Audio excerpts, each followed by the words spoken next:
गुलशन सोमरो जो सूर आया दादी मजबूरो दिस भागन जो सूर आया दादी मजबूर अमर लोढ़े चली हवो धरन में नदी हा जी जल लोढ़े चली हवो धरन में नदी हा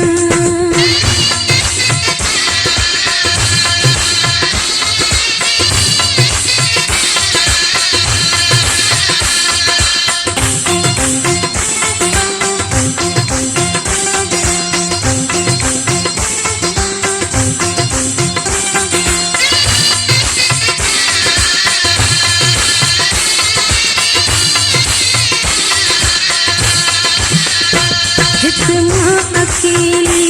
नको बाह बेली ओ हित मां अकेली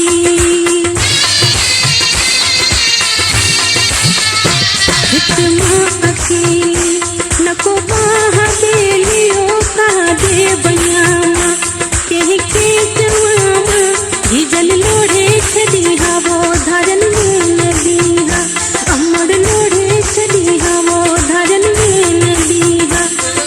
धारन जो सूर आया दादी मजबूरो दिस धारन जो सूर आया दादी मजबूर अमर लोढ़े चली हवो धरन में नदी हा जी जल लोढ़े चली हवो धरन में नदी हा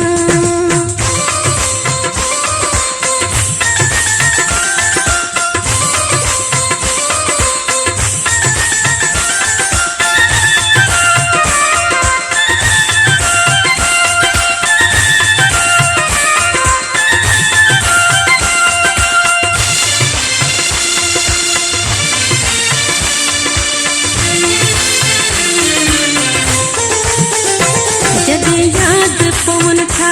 पहजा अपना हो जदे याद पवन था जदे याद पवन था पहजा अपना हो रोई कया थी आला बिहार गुलशन सोमरो अमर लोढ़े चली हवो धरन में नदी हा जी जल लोढ़े चली हवो धरन में नदी हा धारन जो सूर आया दादी मजबूरो दिस धारन जो सूर आया दादी मजबूर अमर लोढ़े चली हवो धरन में नदी हा जी जल लोढ़े चली हवो धरन में नदी हा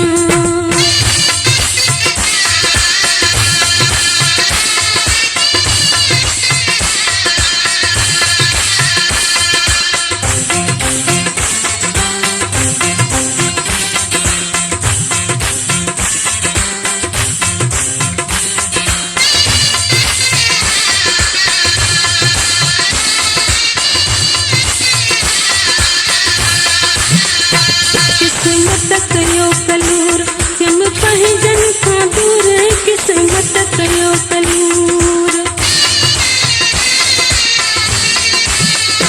किस्मत कयो कलूर हम पहजन का दूर मन ठार मुके दाढ़ा मिया है सूर जी जल लोढ़े चली हवो धरन में नदी हा अमर लोढ़े चली हवो धरन में नदी हा धारन जो सूर आया दादी मजबूरो दिस धारन जो सूर आया दादी मजबूर अमर लोढ़े चली हवो धरन में नदी हा जी जल लोढ़े चली हवो धरन में नदी हा दिस धारन जो सूर आया दादी मजबूरो दिस धारन जो सूर आया दादी मजबूर अमर लोढ़े चली हवो धरन में नदी